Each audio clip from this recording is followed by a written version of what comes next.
I'm Officer Nathan Pullin. I'm with the City of Glen Heights, and I'm an animal control and code enforcement officer.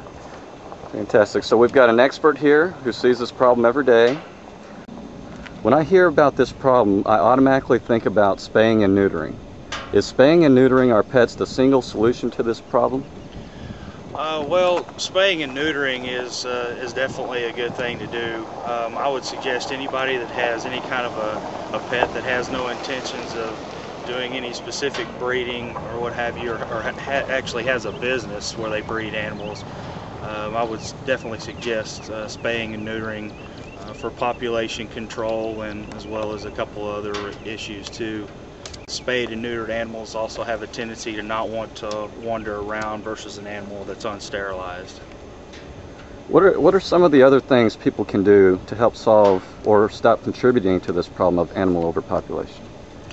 Well, I think it's still an issue with spaying and neutering. You know, that's anybody that comes in contact with any kind of an animal and intends on keeping it. I would definitely suggest spay and neuter.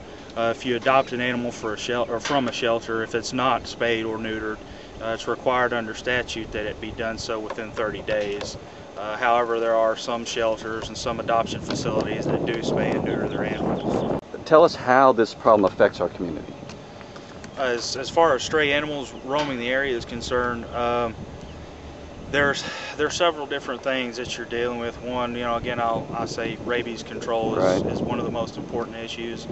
It's not hard for a dog or a cat to come in contact with, say, a skunk, for example, that has rabies, and then they come in contact with them, or you know, they're getting bitten by them, getting scratched by them, and of course, you know, that's a good way to get rabies, you know, bite or scratch.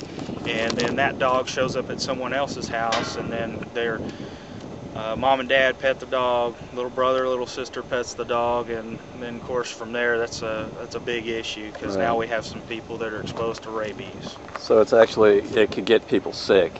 It's a possibility, you know, and there's other things too.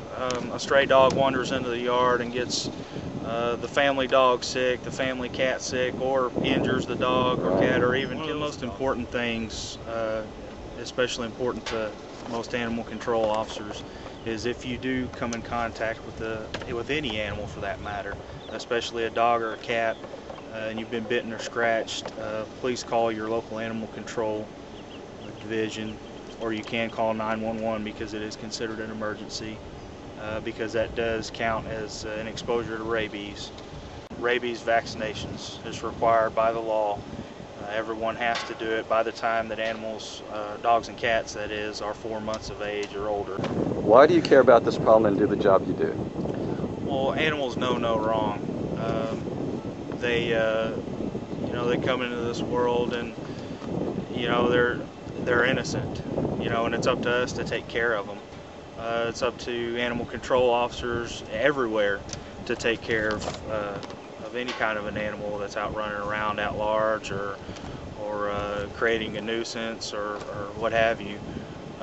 But I think the key issue is being humane. I do it for several reasons.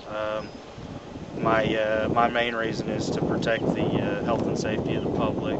I appreciate your time, Officer Pullin, and thank you very much. Thank you for having me.